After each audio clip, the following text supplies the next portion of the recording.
Warning, this podcast contains adult language, dark humor, alcohol consumption, and spooky shit. You've been warned, motherfuckers.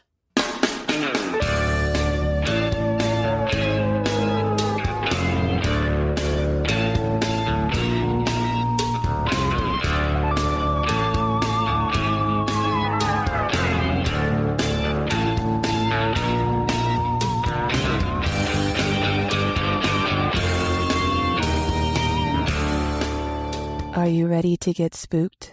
Welcome to Coast to Ghost, the paranormal podcast that goes state to state telling the stories that haunt the nation.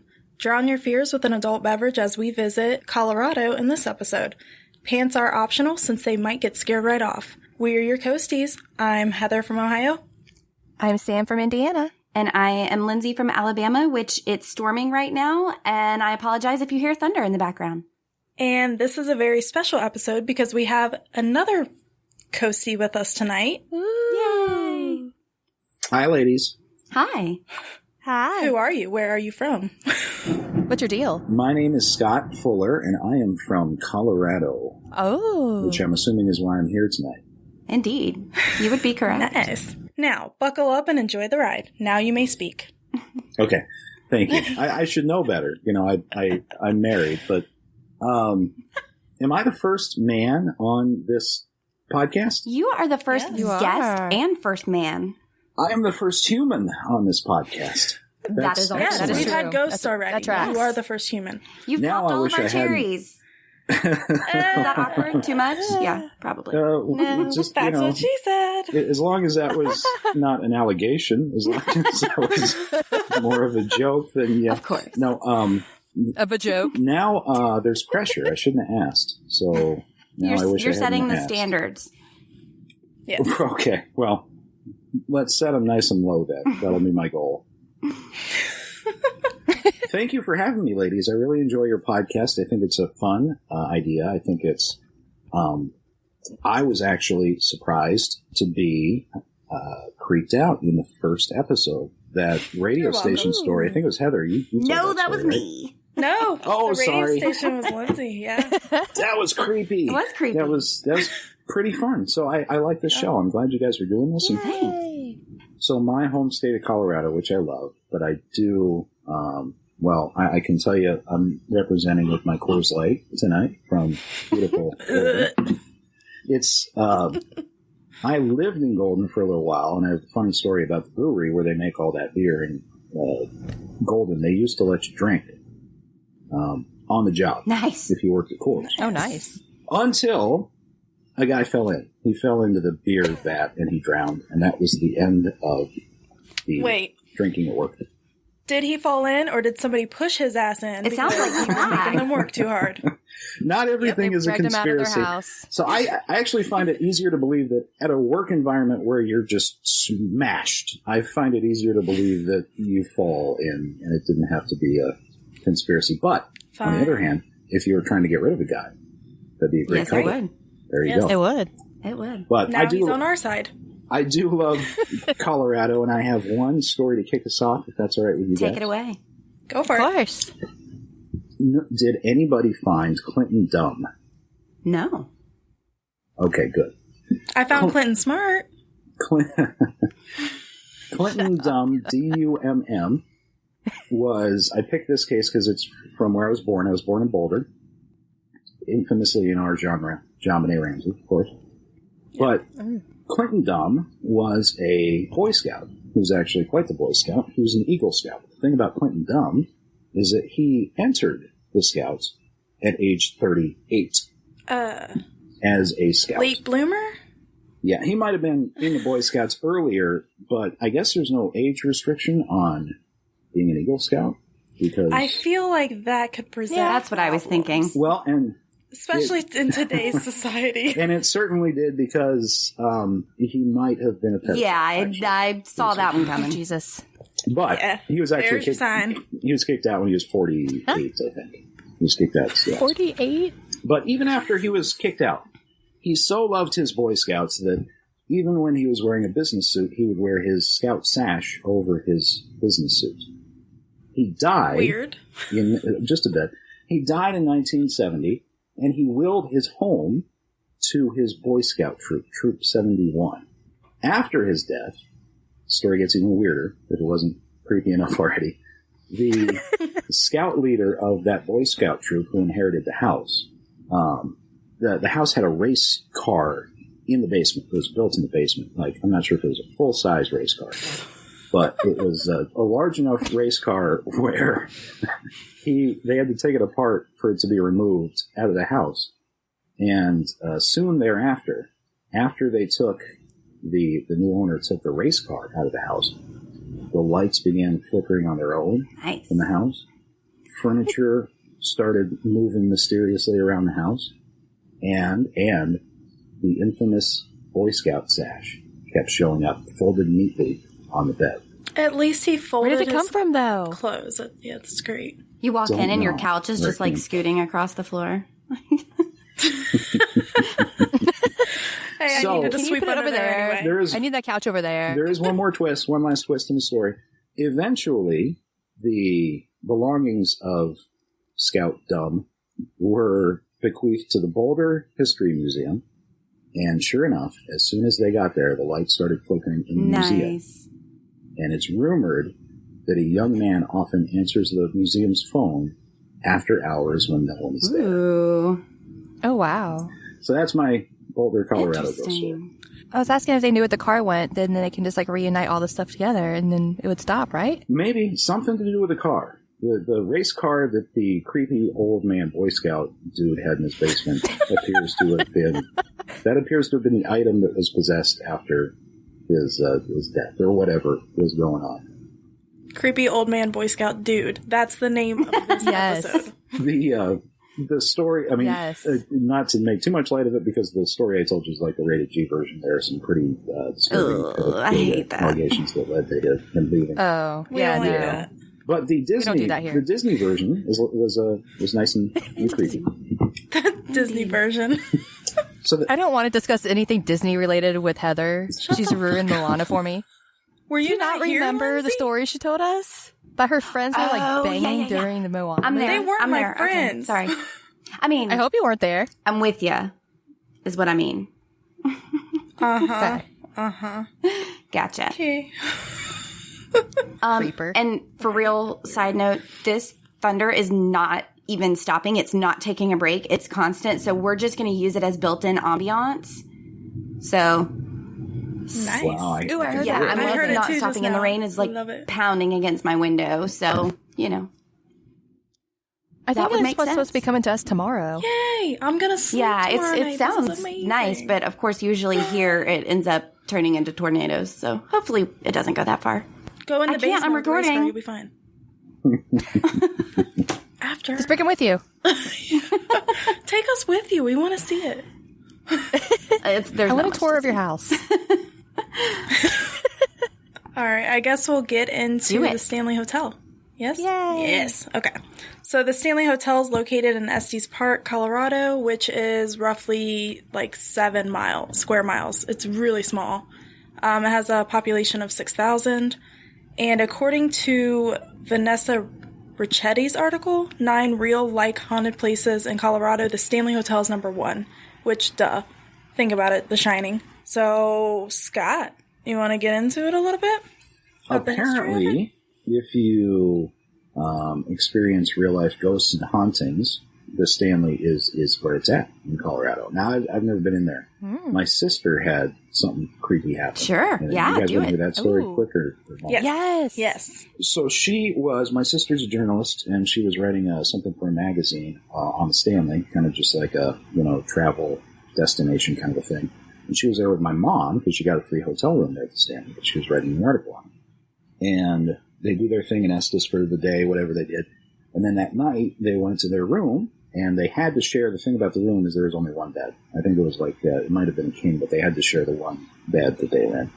So in the middle of the night, my mom's sleeping on the right side of the bed, and right in front of her is the bathroom door, and my sister's sleeping on the left. And so in the middle of the night, my sister stands up and goes around to use the bathroom, and my mom sees this happening, and that's it. So in the morning, my sister's writing her article on her laptop in the room, and she's kind of thinking and writing out loud, and she says, I don't know what, it must have been the bed or what, but I slept like a rock last night. I slept like a baby.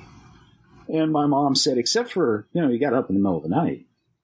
And my sister stopped writing and said, Mom, I didn't get up last night at all. So oh, shit. My mom saw someone go to the bathroom in their hotel room. Did they put the seat back now, down? There's pretty good chance that there was at least a bottle of wine involved there, but, Ghost booze. You never know. Your mother was drunk. Ghost booze, yeah. So, anyway, it's a really cool place. So it's beautiful. It doesn't look anything like it does in the movie. They make it kind of look creepy in the movie. know. But, anyway, the staff who've worked there, apparently, say that there are no less than 4 separate spirits who roam the corridors. They have names, the spirits, not the staff. But the staff do too, I guess. I hope they have names. The staff are nameless. They are, the spirits are named Lucy, Paul, Eddie, and Elizabeth. They're really boring ghost names, I think. But right? Anyway, you got to go for like Huffernickel or something. Klondike. Just fun. Ice Klondike Cube Tammy. Yeah, exactly. Ice Cube. Oh, God. Ice Cube. Kleenex Claudia. Apparently, Were there pipes involved? the hauntedest. There you go. The hauntedest place Woo! in the whole Stanley. Everybody drink. It's not screwing it up if you invent a word, is it? I think I'm just a pioneer. I'm just inventing stuff. You're doing great. The concert hall is haunted AF, as the kids say. Haunted AF. Fire, yes. I don't know what AF stands for. Like As fuck. it's haunted Aretha Franklin. Oh, yeah, I snort. You might want to know that story. Oh, you made her snort. Lindsay's snorting. There have been flickering lights, laughter, and footsteps echoing off the walls. So we've been there then, There at the basically. Stanley. The Stanley is in Estes. It's right outside of Rocky Mountain National Park. And the Walter Bissell of the Angels and Ghosts website says 1906, Freeland Oscar Stanley, who created the Stanley steam engine, he bought 160 acres of land up there from Earl Lord Dunraven. That's a ghost name. Yes. Earl Lord Dunraven. And that's where the Stanley was built, and that's where it still is right now. So I guess Freeland and his twin brother were entrepreneurs and inventors all their lives, and they made the steam engine. It's kind of a big deal, and they built the hotel, and now it's haunted Aretha Franklin. That's going on a shirt. We have to use that. I love it. Me too. It is. Oh, God. So, I'm like laughing over here still. You're going to get sued by Aretha Franklin, so what's going to happen? Sorry. It's free publicity. Please don't sue these ladies. yeah. So they did everything from selling maple syrup to making violins, the brothers, that is, running a company that specialized in photographic dry plates, all kinds of shit. So they were born and raised in Maine, but Freeland was diagnosed with a life-threatening bout of tuberculosis in 1903, so doctors recommended that he spend time in the Rocky Mountain air in Colorado to cure that. So that's how they got there and built the hotel and all that good stuff. He and his wife went to Denver and later to Estes Park to spend their summer. It was during the summer in Estes Park that Stanley's health recovered, and he decided to return each year to Estes Park. So in 1905, Stanley built and moved into his own property there, which was a 4-bedroom house. However, he and his wife decided that after a couple years, they wanted to be able to accommodate like their friends and stuff and bring their friends to the place to spend the time with them and everything. So they would provide like a sort of social life that would impress their East Coast millionaire friends. So that's where the Stanley Hotel originated, which is really interesting. Heather, did you mean to write this? The shout out to Brittany and Dan that's coming up here? Yes. Well, am I missing something? What am I missing? No. Stop laughing at me. Fine, I'll say it.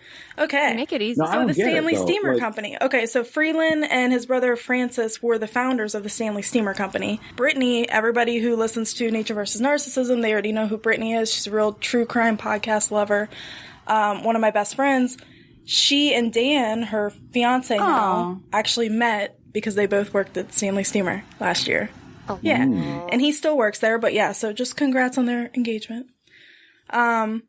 But moving on. So in 1907, Stanley began construction of a magnificent Georgian-style 135-room hotel, the Stanley Hotel, basically. We already went into that a little bit. But it was to impress the wealthy people, their wealthy friends from the East Coast. Some of the guests include, because we really added way too much information that we didn't need, but some of the guests include Molly Brown. I don't know if you guys know who that is. Isn't she? No. Posthumously known as the unsinkable Molly Brown. Her real name was Margaret Brown. She was a socialite whom is remembered for encouraging the crew of lifeboat number 6 to return to the debris field of the 1912 sinking of RMS Titanic to look for survivors. Oh, yeah. There's like a movie that was made about her. That's like what she's known for. Is it Kathy Bates played her in the movie, I think? I don't know. It sounds familiar, Wait, though. Like, yeah. I recognize the name now. Yeah, I don't know who played her. It's a really old movie. It was Kathy Bates. It probably was. I love Kathy Bates. Makes sense, yeah.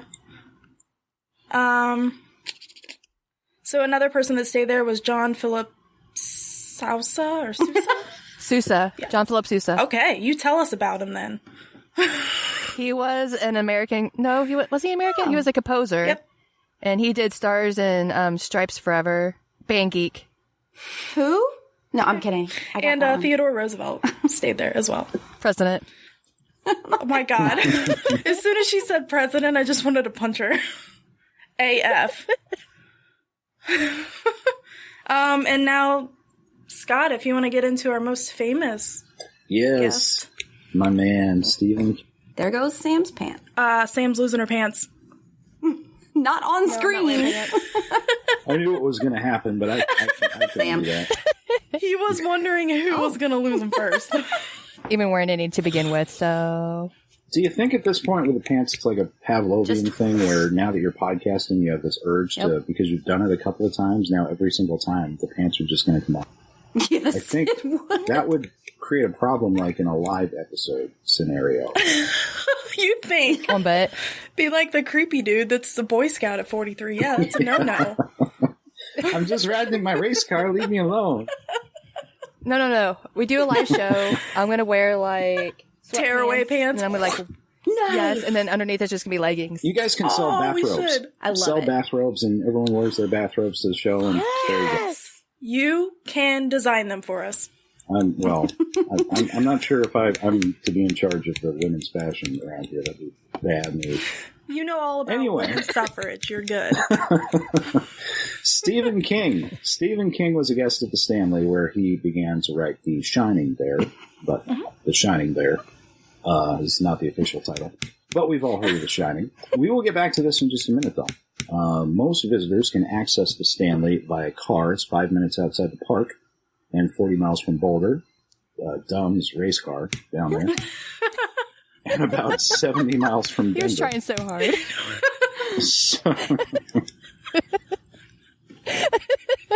But I've never been there, but it's on my bucket list. I've actually been I've been to Estes a lot. I've driven outside the hotel. You can see it when you're in Estes Park. You can see it like perched up there, ominously almost on the hill. But you have to actually go up a road to drive by it. So I've never been inside. But first here you go. Take the bathrobe idea. Here's another one. First live episode that you guys do. Should The be auditorium? Or the theater? Yeah. Stanley. What was the As haunted long area? as we can The get, auditorium. There you go. Yeah. as long as we can get donations because it's super That'd be expensive awesome. to stay. Crowdfund it. Yeah, just crowdfund it. That's what everyone does. Start that shit. Yeah, exactly. It is. It's like $200 to $750 per night, depending on which It room you is. choose. It's up there. Yeah. Yep. Yeah. Now, is that actual overlook actually there? Like when they're driving and they stop at that overlook place to actually look at the hotel? No. No, it's not. She's like, 'Cause I'm not going on that trip. In the book, it's called the Overlook. The hotel's called the Overlook. Right? Yeah. Yeah. No, but it's still pretty. It's still nice. It's not like it looks in the movie. It's actually white and red in real life. Yeah. And in the movie, it looks, and somehow, I'm not sure how they did it in the movie, that what you're talking about there that made it look like it was overlooking like a mountain. There are mountains all over, but it's not like on a cliff. Nice. So, paranormal investigators from shows like the Travel Channel's Ghost Hunters, Sci-Fi's Ghost Adventures, you guys are well aware of those. They've visited this hotel. The hotel's paranormal investigator, Lisa Neihart, who leads monthly ghost hunts, they're really in-depth, I guess. They, more in-depth than the 90-minute hotel tours that people can go to on a regular basis or whatever, but they refer to it as Disneyland for ghosts. So let's go. I'm there. My bag's already packed, bitch. Yes. They have an on-staff paranormal investigator. That's like the best job ever. I would love that. It really is. How do I get that job? So there are 420 rooms plus ballrooms in the hotel, dining areas, and the cave system that we talked about underground. The hotel's most famous stunt was creeping out horror writer Stephen King, so much so that he penned The Shining. And I have to say, if you're creeping out Stephen King, that's some major league creeping. Almost like having, a 38-year-old Boy Scout. Different kind of creeping. But several other guests retell ghost stories of their own. Lights flickering on and off, doors shutting abruptly, shadows, chills, cold spots, all the greatest hits. Laughter of children, Lindsay. The laughter of children as well. I only prefer miserable children, the unhappy ones. I'm noping out that bitch. Nope AF. There are a couple of most haunted rooms of the 400 plus. Heather, the most haunted is room 217. That's the one, right? That's the one. Yes, that's the one. It's the most famed spot in the Stanley Hotel, which is where Stephen King spent his night, got the inspiration for the movie. You can soak up the views, look out the window the way he did, all that good stuff. There's an added amenity to this, which is the library of Stephen King novels. So, you're really getting your money's worth in that room. When he and his wife arrived at the hotel, it was closing down for the season because it would close during the winter. And they were the only overnight guests staying there at that time. They ate dinner in an empty dining room while pre-recorded orchestra music played before retreating to their room. Fuck that. I don't need your orchestra music. No. Nah, I'm good. So King woke up that night to a terrifying dream about his 3-year-old son being chased through the corridors and screaming. He jerked out of bed, realizing that it was a dream. He lit a cigarette on the balcony, and the plot for his novel, The Shining, is where that came from. The room is thought to be haunted by Elizabeth Wilson, aka Mrs. Wilson. She was the hotel's head housekeeper, and during a storm in 1911, she was injured during an explosion as she was lighting the lanterns in the room. She survived, though she broke her ankles, and her spirit seems to be irregular in that room. So guests have reported different items moved, luggage unpacked. Fuck, thank you, Mrs. Wilson. Unpack my shit for me. Duh. What Lights do you being turned tip a ghost, though? What do you give her? Right. Yeah. Of your soul? Yes. The rest of the coat that she couldn't find. Let's see. So she was old-fashioned. She doesn't like it when unmarried guests shack up together. So anybody nowadays, this generation. She stands over them and watches them. So some What couples does she do? yeah, giving that mom Shakes her head in stare. That mom stare, I'm disappointed. With her arms crossed. Pretty Tapping her creepy. foot. Yeah, it's like your mom only as a spirit. That is Yes. very, very un-wingman like. That's not cool. Yes. Once you're finished, we have to have a talk. And she watches you the whole time to make it super uncomfortable. Some couples have reported feeling a cold force come between them. So she's like, nah, not having it. She's trying to separate the two bodies. One of the biggest myths about the room is that it's never available. which isn't true. You can book it and stay there, but She's a most people don't want cockblock. to. They're too scared to like, they're going to ruin my shit, man. I'm trying to fuck. Well, and unless you're They're gonna ruin married, it. it's going to be a PG night. Unless you're married, You think it sounds like. that all those reportings It's a were boo guys block. who just, you know, weren't too good at it, and they're like, "Oh, it was the ghost. Sorry, sorry." Couldn't get it up. The more I think about this, I'm Please explain. might be Or with don't. ghosts I don't- in the room. That might be all right.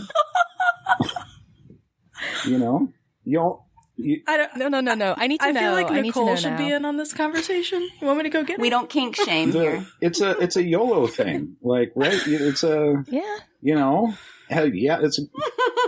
That's a great bar story. I was like, oh, you into that? But let me tell you this. I had a ghost watch me film. Giggity. Pretty much. Yeah. I mean, I'm cool with it. Like, Fuck, that's awesome. yeah, there's no transition from that, so I'll just go. Okay. Let's talk about architecture now, because that's a I thought that's segue. what we were doing. Oh, all right. So, from an architectural standpoint, the staircase between the floors in the hotel's main guest house, is also a stunner, or so I'm told. I don't know anything about architecture, but those who know say it's a really cool architecture. It's called the Vortex It's being objectified again. because it's a natural spiral of energy at that staircase, I guess. And they call it a rapid transit system for ghosts who are Her known to haunt face. the hotel. She was so it's like a so subway. It's like excited. a light rail. Yeah. They For can like go ghosts. super fast. Yeah. I mean, that's It like really was. that's like extra speed. It is. Well, I mean, public transportation is pretty cool, Heather. I'm with you. I like it. You Very said. exciting. Oh, yeah, the concert hall. This is where the site of the first live show for the podcast Yes. for Coast to Ghost is going to be right here in the paranormal hubbub that is the famed concert hall. One of the well-known ghosts haunting Stanley Paul was a jack of all trades around the hotel. One of his duties was enforcing the 11 p.m. curfew at the hotel. So between the guy walking around the hotel saying you have to be in your room by 11 o'clock at night, and the woman in your room you're staying you know in what they who's not going say. to let you get it I on get why unless their you're like names were so Victorianly plain married. now. No play. It sounds all like makes just a great place. Sounds like you're Amazing. grounded the whole time. Pretty much. Exactly. Yeah. It's all old fashioned. I just want to know how wanna go. she You guys knows don't that they're know. not married. They know, I Sam. can't. Yeah, They know. They're ghosts, I guess. Maybe They're ghosts can married. tell. Maybe they can. If they walk in there and they're all unhappy and arguing with each other, they're married. No, basically, if they're having sex, they are not married. Exactly. So as for what the ghosts, or well, not the ghosts, but the guests have experienced, a construction worker said he felt Paul nudge him. Now things are getting interesting here.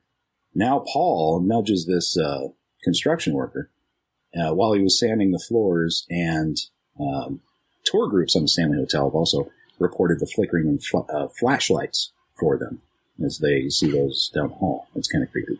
Also, Lucy. Lucy is another ghost to wander about the concert hall, quite possibly a homeless woman or a runaway who found refuge in the hall. She entertains the requests of ghost hunters. She's the vocal one. She often communicates with them with flashing lights. And historians of the Stanley, though, aren't sure about her connection to the hotel. But a lot of people believe she is still there. She sounds like one of the cooler Oh, yeah. Yeah, cooler I would like ghosts. to meet Lucy. Yeah, she sounds like a good time. She sounds like a good time. Ladle Jesus. Lucy. So room 401 is another haunted one. More than a century ago, the entire fourth floor was like an attic. It was where female employees, children, and nannies who stayed, which why would the women and children be required to stay in the attic is beyond me, but whatever. That's for another podcast, apparently. Today's guest, though, will report hearing children running around up there, laughing, giggling, playing Plus, there's a famous closet that tends to open and shut on its own inside this room. I want to go in that room. Just at least once, just to see the creepiness. Lindsay doesn't want to. Laughing Only children. misery. It's not her thing. Especially if they're crawling on the She wall. wants all the sad children. Yeah. No, yeah. Only misery. Yeah. Good one. Another Stephen King movie. That little asshole. There is also room 428. You get a badge of bravery for staying in this one because guests have reported hearing footsteps above them, furniture moving around, but that's actually physically impossible given the slope of the roof, according to tour guides. Just a bunch of buzzkills. But Garth Brooks. the real haunt in this room is a friendly cowboy It's Garth. who appears in the More corner bed. Knew it. of the Or bed. bed watching. Where is he from? Garth Brooks. Garth Brooks. He's All of a sudden he's singing Every singing freaking Shameless to episode, you. guys. Oh my god, I love it. Why didn't I put that connection together? What's nice is while you're being like Serenaded? You're also being scolded by the split apart. ghost, you're also being serenaded by Garth Brooks. He's singing They're you a the dance team. while But He's definitely got friends in low places. you pay extra for that. He's getting them in the mood, and then she's pulling them apart. Like, what kind of fucking messed up mental shit is that? Oh. Oh my god. Okay, so we have 2 more haunted rooms there.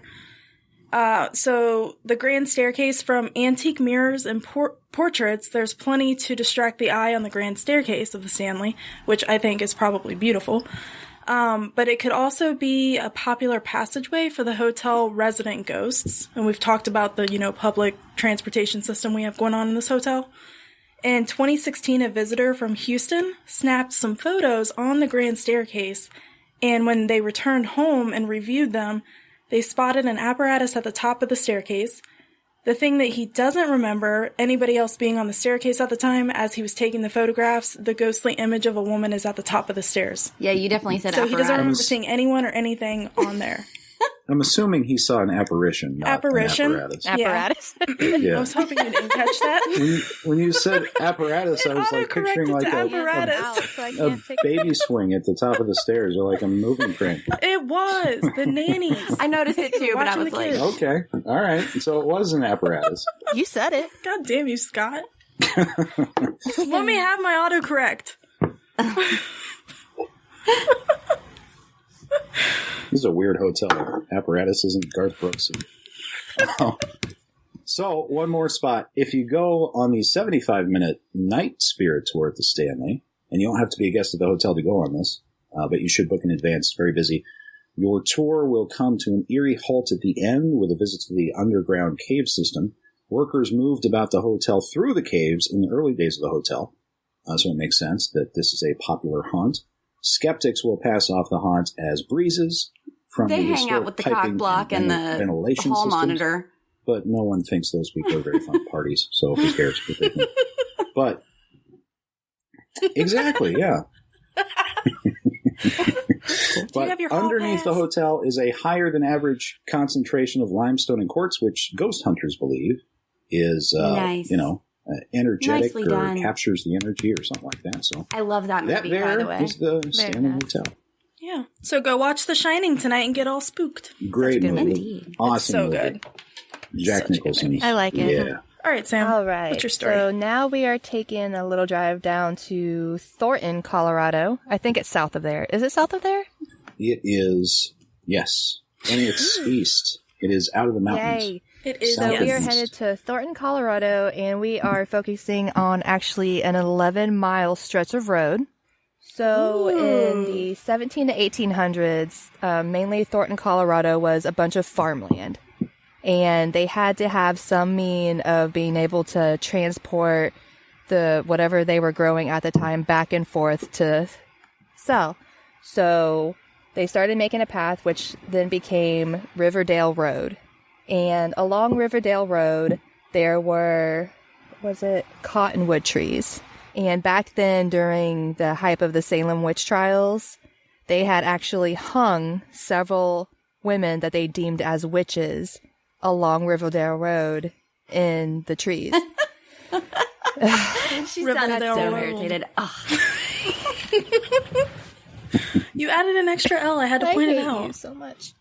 So, one of the last witches that were hung there was said to have cursed the road, saying that anybody who had traveled along it would only know misery. Coming to 5 points of Riverdale Road. Yay! Heather looks so confused. Shit. I know. No, I'm just really getting excited. I want to know. I gotta build the suspense. You're like taking too long. That's what she said. Sorry. No, it's not. She said it's too quick. So our first stop along Riverdale Road is Joggers Hill. And the urban legend goes that one night there was a jogger that was running at the base of the hill, and around the bend, a car was flying past, hit and killed the jogger, drove off. That's so mean. I know. Jeez. And now legend has it that if you park at the base of the hill and you turn your car off, if you sit there for at least 5 minutes, you start hearing somebody running from behind the car. And it slowly gets closer and closer, and you start hearing the sound of a heartbeat. Another minute passes, and you start smelling decay. Oh, no. Ooh. Oh, no. Oh my god, that escalated quickly. Legend has it that if he gets to the driver's side of the car, he will kill you. So once you smell the decay, you have to turn the car on and drive. Generally, that's good. Yeah. Well, also, why are we stopping on Dead Man's Curve? Sheesh. That's why that Boy Scout had that Yeah, car. right. He was ready to go. They say that the jogger... Man Scout, whatever. They say that the Man jogger is Scout. looking for revenge from the one who had killed him. So he thinks anybody who stops and parks at the base of the hill could be that potential killer. How many years have gone by? Does he not know how life works? He did.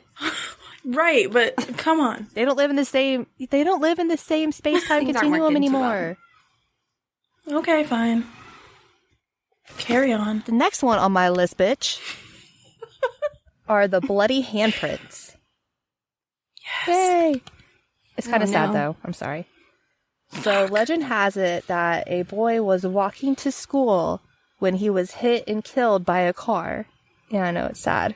Oh god. It's said that he still walks the streets, leaving bloody handprints on the street signs.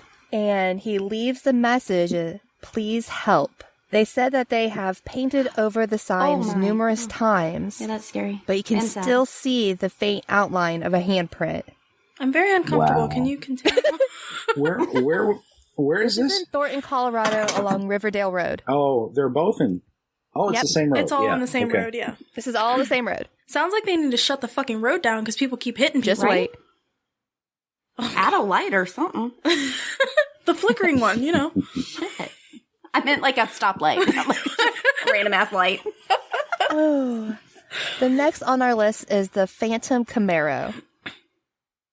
Yes. Legend has it that in the 1970s, a man was driving along Riverdale Road. He was driving a black Camaro. No one knows what exactly had happened, but he had lost control of the Camaro, and he had crashed it into one of the cottonwood trees, and he died. So the myth is if you're driving down the road, you'll see a phantom Camaro coming up behind you. It's said that he will try to get you to race him, but it's advised that you do not do it because, You're probably going to win, though. well, because they say if you get behind him at all and you're trying to race him, he will lead you to your death off of a cliff. Ooh. That's not playing fair. Nope. That reminds me of Christine, though. Do you guys I remember love that movie. It's No. one of my favorite movies ever. I can't remember what I type don't of... know that I've Scott- ever heard of it or seen it. You've never I heard never of it? saw it, and that's one of the books I haven't read either. It's a car that, like, rebuilds It is. itself. It's the car that comes to life when he Yeah. rebuilds it. Yeah. And it starts, like, killing I people. should read that. Yeah, it's such a good movie. I But it love also reminds me of the other movie, Catwalkers. It's where the car changes colors and is like cat people. What are you smoking tonight? Look it up. It's a legit movie. Is it like I just want to know what you're smoking. That's all. Nothing. And that's the like sadness of it. All right. So the very last one is kind of like a two-parter. So this last one is called The Gates of Hell. It's located at the very end of Riverdale Road. Lindsay, I feel like you just hit Scott with your rolling eyes. Like, it was really intense. Because it was like, it just keeps escalating so quickly. It's like, oh, car crash, the gates of hell. Oh, God damn it. Okay. All right. Sorry. So the legend has it that a long time ago, there was a man who had built this mansion and he had gone completely insane and burned the house down with his women and children inside. It did escalate quickly. It did. Very. I'm telling you, this whole road is fucked. So after he burned the house down, he had completely vanished without a trace. The only thing that was left on the property was a chicken coop surrounded by a black iron gate. And that's where it comes into play. So the next day, when the chicken coop was searched, what they had found inside were empty metal cages, and along the walls were demonic symbols and other mysterious markings. It was rumored that before the murders, the man had summoned the demons and trapped them in the cages. And they were the reason. I was thinking it was like a satanic chicken situation. Kind of like Robot I Chicken. was wondering what kind of Colonel cult this was. Colonel Spook. Colonel cult, both Ks. So it was said that the demons had gotten into his head and convinced him to burn the mansion down. Wah, wah. Damn chicken. Goddamn chickens. Wow. So I actually have a quote from one of the witnesses that had an experience there. And I found it on the website. He goes by the name of Charlie. They're always Charlie. Right? We've never had a Charlie. I always think of the janitor at Dent, okay? What the fuck? God. They're always Charlie. Since when? Oh, goodness. Always. All right. Oh. All right. Simmer down, y'all. Okay, Lindsay, calm down. Mom's getting mad. I love her. She's like, I'm just sitting here. All right. So back in 94, my friends and I went into the chicken coops many times. There were 5 very large round buildings all connected by a tunnel system. The cages were long torn out and it was very obvious that there had been a fire. Inside there was a lot of demonic graffiti and oftentimes we found headless animals, mostly birds laying on the concrete pylons in the middle of the buildings. Serial killers. It has always felt spooky there. In the tunnels, you could often hear footsteps behind you, even when you're standing still. Wow. No. He's on the nope train now. No. Headless animals is pretty. No. That's up there. That's up there with laughing children. Yeah. Or the crawling people. Those fucking especially up the down walls. in So- a cave, which is creepy enough. Yep. Yeah. So the chickens. Yeah, did the chickens is, did it. That's the right. So the okay. very last part of the That tracks. story, it ties in with the gates of hell. It's she is known as the woman in white, and she can be found within a mile of where the gates of hell are. So what usually happens is when you're driving along the road, you'll see her walking along the street, and when you pick her up, she will tell you where you need to go. And when you're driving down the road, she usually has you stop where the gates of hell are. Okay. And- so we had a hall monitor, fucking Garth Brooks, and now we have a fucking, what? What are those people called? She's like Crossing she's a guard? GPS. It's actually Siri. Oh, yeah. It's actually turn left into the creepy chicken graveyard. Turn left into hell. They say that she was the wife of the man who had burned down the house, and she is searching for her children. Oh, no. Wow. Oh, Excellent. they're the ones that are chopping the heads off. That's a good story. Yeah, maybe. Possibly. Maybe. And honestly, runs in the there were family. a Dad few killed more everybody. areas, but I thought 5 of them were good to cover. Yeah, that was good. Yeah. That was good. Gates of Hell really sealed it for me. I know. I made sure that was That last. road is no. That's no. It's a creepy road, but I want to go on it. I know. Oh yeah, Like You an have to- 11-mile have to- stretch of on your way road. to your And I live actually show. have a map printed out. I really do. Fuck yes. Post that shit. I'm going. Okay. I'm not on account of like the car crashes and shit. Also, the Yeah. creepy kids, but it's fine. We'll go together. We And got this. The woman who wants to lead you to the She's bad in white. KFC. All the women I'm are in down white. where It's fine. Colonel I'm Spook down is. with the chicken, like, but the everything else. I'm down with the headless birds. I'm fine. Fine with the satanic birds. Ugh, man. This one really got him. He's not liking this one. No, I don't like that. That ain't gravy on your potatoes. That's no. I told you guys this was a something really else. good one, and that's why I was so excited to do it. I like it. Oh, that That was is a really good one. spoopy I've never heard Aretha that story Franklin. before. like That's awesome. I am going to tell you about a haunted park, which I Yes. thought, because apparently I can't read, was called Chessman Park, but it's actually Cheeseman Park, which is even better. Yes. Yes. Dude, that's what I All did the with cheese. with the Alaska one, remember? I kept correcting it in Google to Night Mule Yeah, or Night yeah. Mute or something. Working on the And it was And the when I opposite. realized it was Cheeseman, I was like, this is the best. cheese whiz. So anyway, let's talk about Cheeseman Park. And basically it's this big park within kind of an affluent neighborhood.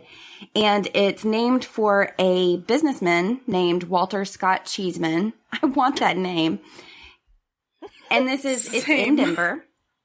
And it's a popular place for joggers and dog walkers. People go ride their bikes there. And they host a lot of events there. They do the AIDS walk there. And so it's this big central hub that a lot of people go to. But it's got a little bit of a dark past. So it was originally a cemetery. And Yes, this is fucking awesome. right? And Are the bodies still called there? Cheese.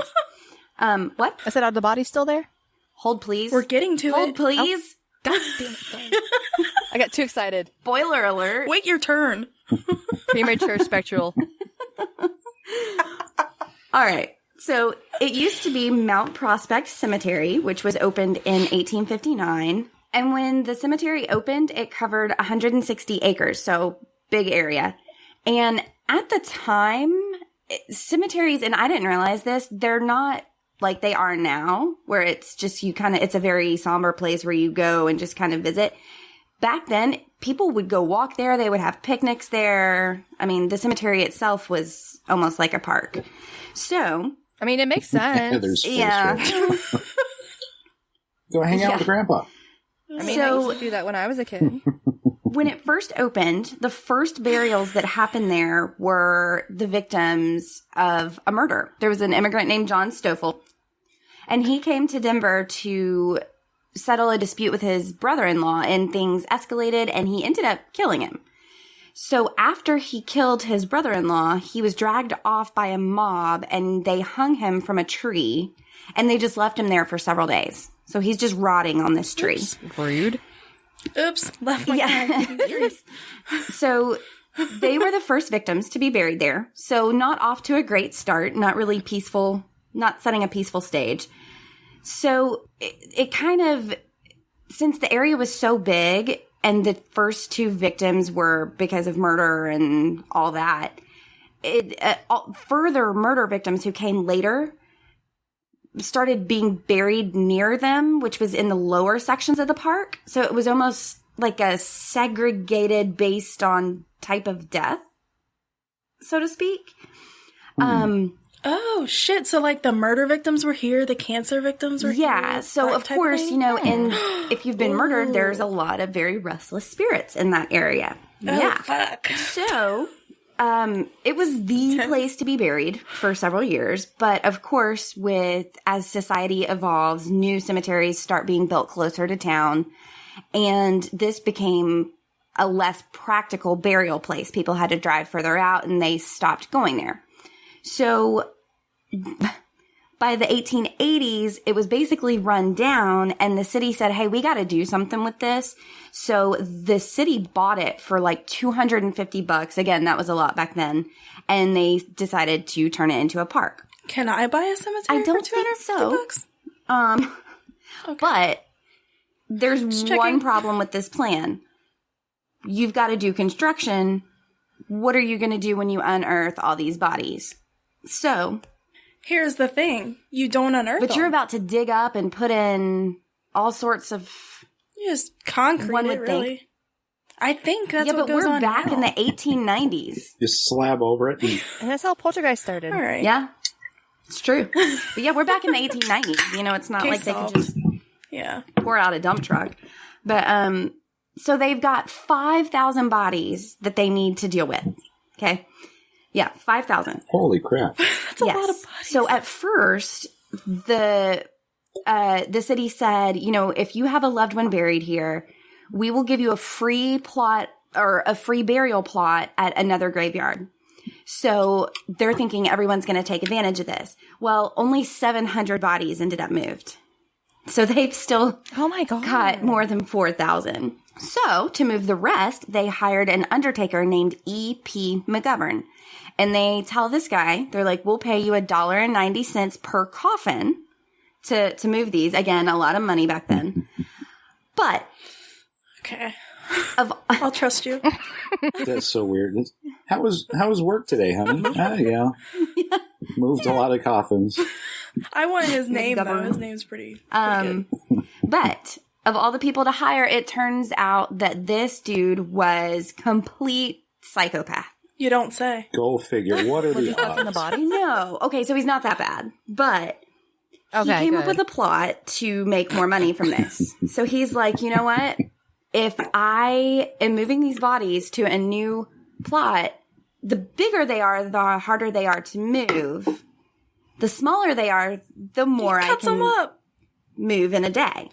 So he started to chop up the Dexter. bodies and putting them into She called it. and putting them into different coffins.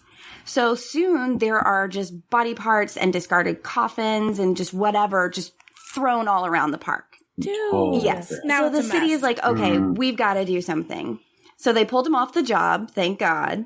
And they had to, but when they pulled him off the job, he had only taken about 1,000 out of there. So they've only moved 1,700 bodies out of here. Plus, he cut up the other body, so now there's more than 4,000 Yeah. pieces, right? Yeah. Yeah. Probably. It tracks. And so Fuck. I'm not good at math, but yes, absolutely. Thanks. Math is hard, okay? It is. So instead of hiring someone else to come in and finish the job, they did what Sam said. And they're like, you know what? We're just going to pull up the headstones and just work with what we've got. So as of now, it's estimated that there are still around 3,000 bodies left buried under Cheeseman Park. 3,000 bodies. Oh my god. I'm okay. going to stay the night there. So We're adding it to the list. today, even still, bones are still regularly found. So when they come in and they're doing construction and replacing whatever, they'll just pull up an arm bone or whatever. The most recent one was in 2010, and they uncovered 4 skeletons when they were building the pavilion. So were the dogs digging these bones up? Or like the kids finding I don't know. them? Like, Well, they said just that kinda when it come up through rains, the you know, earth, it softens you know, the like soil springtime. and all that. So when it rains, things come up. So Like the yes. poltergeist. So yeah, they do. She was I like know, doing the I love glasses that. thing, like, yeah, Thank the Groucho Marx thing. Oh, goodness. All right. So let's talk about the hauntings. People who come to the park don't necessarily know the history. This place brings in a lot of tourists because of the events and the shows and all that. And they've had some who don't know the history who say that on the grounds, they just get these unbearable feelings of oppression and sadness. And it's supposed to be this peaceful park. And they get there and they just feel like it's just everything good has been sucked away. I mean, Because they're walking on dead So- people. others say that there are misty figures and shadows, as well as apparitions of the dead, and that they seem to wander and they seem confused, probably trying to figure out where they are because their final resting place is just destroyed. So paranormal activity has been reported as early as when the bodies were originally being removed by the crazy guy. And one of the workmen was a man named Jim Astor, and he quit because he was like, I can't deal with it. There's something going on here, and I'm out. I don't know. Pussy. But he said what had happened was he was actually I knew you were going. he was actually stealing brass from the coffins, and he was selling it on the side. So, like, anything that could happen to piss off a spirit, these guys are like, yeah, let's do that. So he's selling the brass, and when he was taking it off of one of the coffins, all of a sudden he felt ice cold pressure around his shoulders, like something was just pushing him down. Like, bitch, Exactly. put that back. And he was convinced. He knew. He was like, they're He's in coming trouble? for me because I'm stealing. So he threw the brass down and he ran away. And the next day he wouldn't come back. He did not come back for work. Now, around the same time, again, this is originally when the bodies were first being moved. People who lived in the surrounding areas started experiencing stuff as well. So this is super fucking creepy. Several people said that sad and confused figures would come and knock on their doors and windows. No. Yeah, so they're looking Yes. for,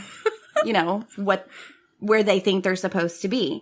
They are confused because they've been disturbed by the desecration of the graves. And there are also reports of disembodied moaning and crying coming from the open graves when they were digging them up to move them. So they would dig up a grave Again, Lindsay. and you'd hear moaning from it. Okay, there we go. It was a I was cowboy gonna say, and how that do you creepy old lady. differentiate if it's disembodied? It's not in a body. I said what I said. Okay. So current day, paranormal activity can be experienced in the day and at night. And people are still describing that they just feel sad or depressed. And you can still hear whispering and moaning around the park. Some of the common sightings involve children because there were several children who were buried there. And apparently they will just suddenly disappear when you get too close. So you'll think it's a child. You'll go up to say like, hey, do you need help? Are you lost? And they'll just disappear. And then pop up it'll turn behind you. into a 23-year-old Then it just man. starts laughing and everyone It was a screams and 48-year-old runs. Boy Scout leader. Ew. And then there's also a female who frequents the park, and she sings to herself and just wanders around. She's not really she doesn't harm anyone, but super creepy. So she's not malevolent. Yes. Now, one of the strangest phenomena that has been reported is actually in the grass. And, people go out, they have picnics and stuff. But if you lay down on the grass, it feels as if you're unable to get up. And Nope. it feels as if an unseen force is holding them down, pushing them into the ground. It's like that Freddy Krueger That's scene like Sleep at the Paralysis. beach. Yes. Yes, I know Yes. exactly what you're talking about. The homes that border the park also experience stuff because, again, they're kind of wandering, trying to look for where they're supposed to be. And then the possibly creepiest is a ghost named Slackjaw. Not to be confused with Lockjaw. It's a rock band. And there is an eyewitness account where this witness believed he was in the park with some friends, and they were approached by a man who was asking for a cigarette.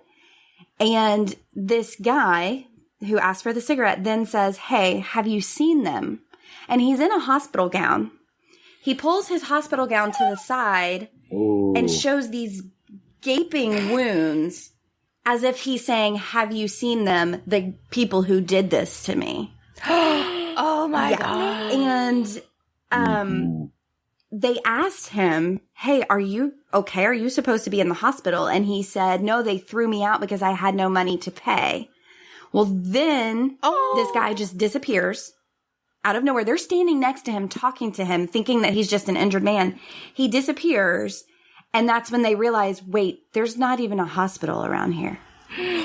So Was it that urban legend where they stole his kidney? Oh, I don't know. But it said that he roams the park looking for his killers. Last thing I've got is if you stand on the west steps of the pavilion, when it's nighttime, you look over the park and people say that you won't see the park. You'll see it as the cemetery. Oh, shit. Yeah, like the park disappears and it's just as it was back then. That is so cool. It's creepy, but it's cool. I like that is Cheeseman Park. I don't know, the name kind of makes it a little less scary. Excellent. There's like 3 places we have to go to now. So I've been to Cheeseman Park a couple of times. What? Why are you holding out on us? I'm not. I'm telling you. Could have told us at the beginning. I've not experienced any weirdness. I feel like I ran a 10K that started or stopped there. But I had no idea there were dead people underneath. They don't like to had no run. idea. That's actually a good place to run a race because I don't like to run you either. and there's a dude with stab wounds and you're like, fuck. Right. I'm gonna go run on that road in wherever it was. Riverdale? That's the place to run. Yeah, Sterling. Riverdale. Yeah. Riverdale Road. Yep. So That's the place to run because if you don't run fast, You're going to get hit. You you die. You end up in the chicken coop. Sacrifice by It all chickens. comes full circle. The gown guy, when you said he lifted his gown and he was like, "Did you see them?" Like I was thinking you were going to go somewhere else with that. These But nuts. See my dad, ghost dick. right? Balls, you know. It was just a flasher, wasn't it? Right, exactly. My dad was I'm a sorry. flasher at one point. Oh, I need to know this story. Yes, I'm telling it. Hi. So he had surgery on his nose. Or, no, it was back surgery. That's what it was. And we Those are different things. I was going to say, those are opposite sides of the body. well, I forgot which one it was, okay? That's what she said. So he was in his gown after he got out of surgery or whatever, and he wanted to go outside to smoke because he has a bad habit, right? So my aunt and I took him outside to the smoking area, and he's facing the building in his wheelchair, has his gown on, and he goes, he's still half out of it, right? And he takes his gown, and he's looking at himself, and he goes... and lifts it up, facing the building, and goes, "Where are my clothes?" And I'm like, "Dad, put your gown down." Now's He's not like, the "Why am I time." wearing a dress? Where am I?"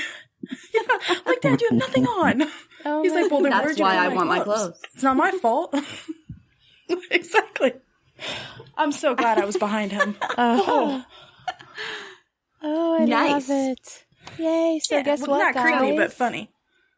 We got listener Yay! email. First listener email.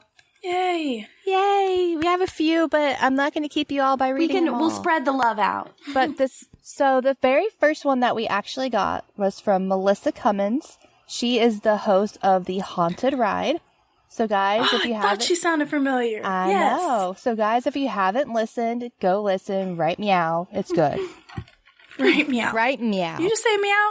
Meow. Do I look like a cat? Am I licking from a saucer?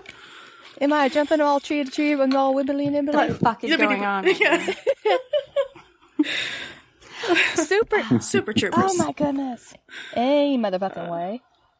All right. So her email starts off, "Hello. Here's a spooky story for you. I hope you like it. I lived in a haunted house for the majority of my life growing up, and it has given me several experiences. This was one of the more violent, more physical ones, and I hope you enjoy it." Which is weird, because I'm like, Yeah, if it's I will not physical enjoy and it. violent, why the fuck would I enjoy it? We will. I will. Heather is I'll enjoy it for you guys. Okay, good.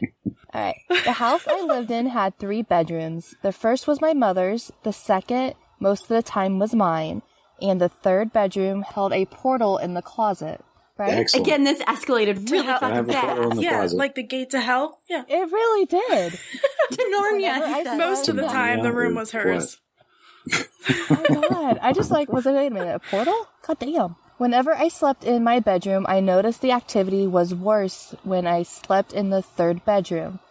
By this point, I had fully acknowledged that our house was haunted and had taken steps to try to protect myself, such as setting up shields, keeping lights on in the house, etc. In the closet of my bedroom, there was this horrible black mass that would come out at night. When it first began to appear, it took the shape of fog, always at the bottom of the floor. But then it would grow denser and heavier until you couldn't see anything but it.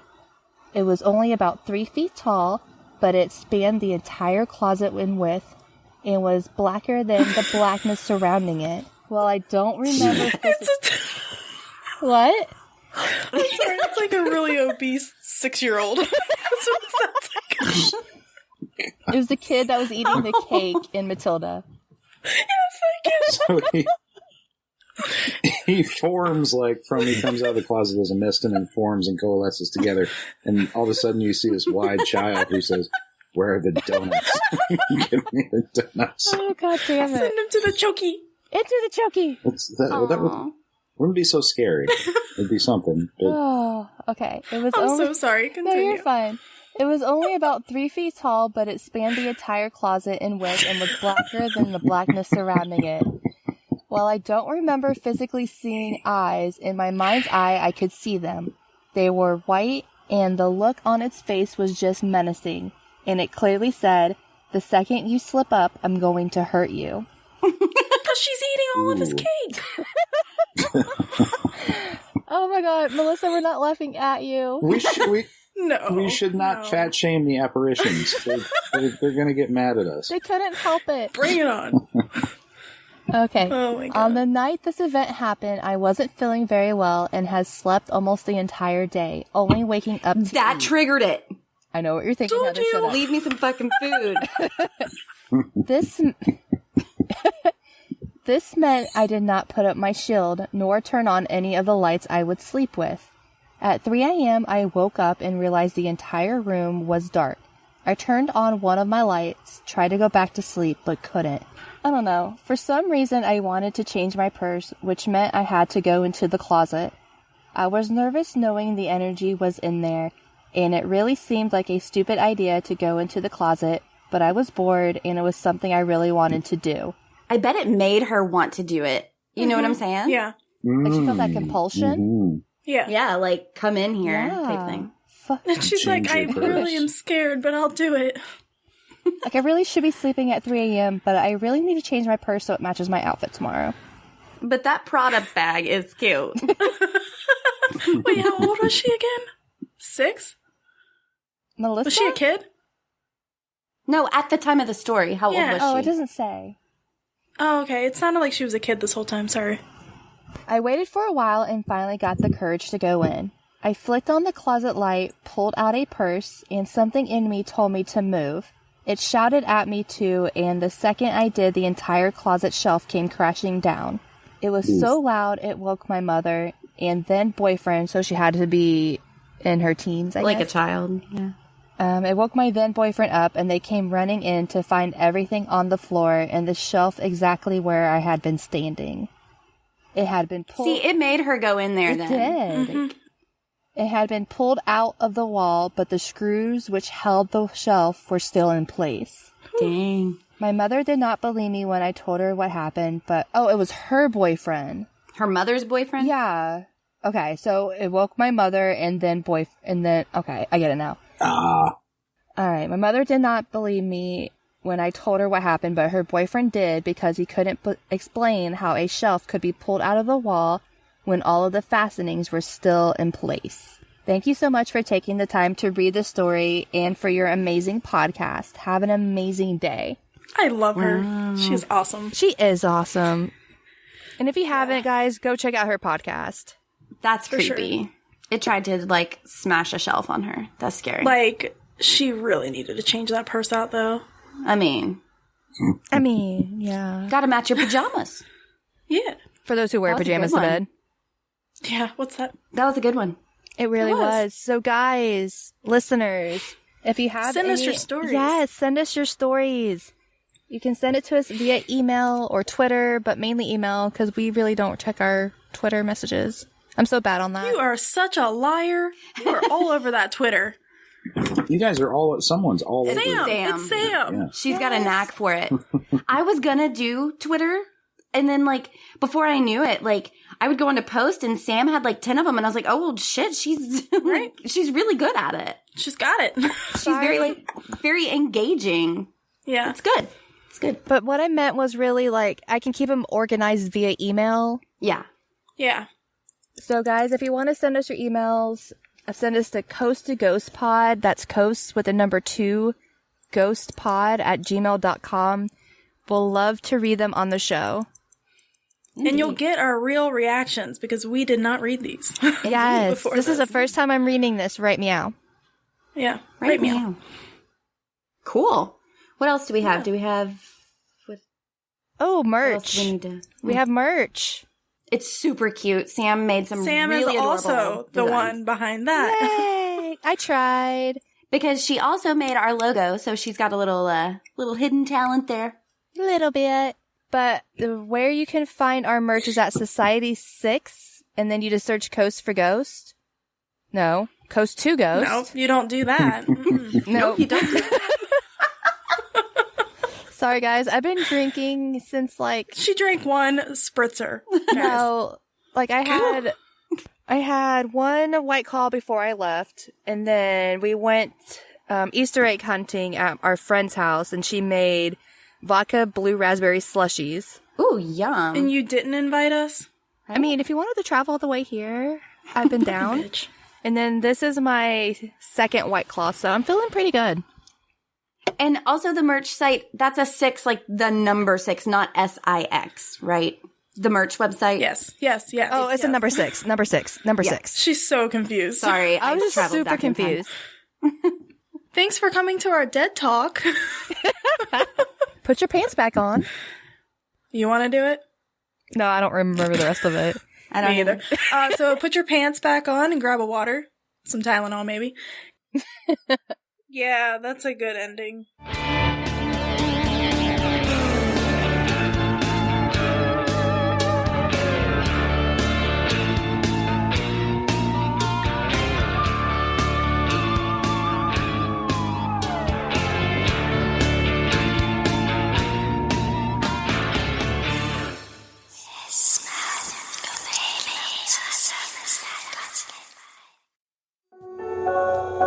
Welcome to Meet My Ghost, a podcast of short ghost stories where you'll hear a collection of quick but spooky encounters in each show. Because it doesn't take a long time to get thoroughly creeped out. I'm Sandy Tufts, and my quest is to find and bring you chilling personal tales recounted by the people who experience them, and maybe some freaky fictional stories now and then as well. Because there's nothing like a good ghost story. Do you believe in ghosts? Join me for the show and see what you think. You can find Meet My Ghost wherever you listen to your podcasts, as well as Instagram and meetmyghost.com. Come get creeped out with me.